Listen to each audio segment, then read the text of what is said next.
এবার ডিসপোজাল জোনে যদি মেন এন্ট্রান্স পড়ে তাহলে যত টাকায় রোজগার করুন না ডিসপোজালই তো হয়ে যাবে, তাই না?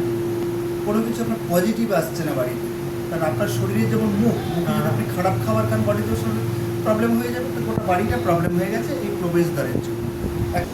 ব্রেনের ওপর যে টয়লেটের কি ব্রেন ডিসপোজাল হয়ে যাবে, বলো না ব্রেন ডেথ হয়ে গেছে, আমরা অঙ্গ প্রত্যঙ্গ বাড়ির সেই অবস্থা করে রেখেছে।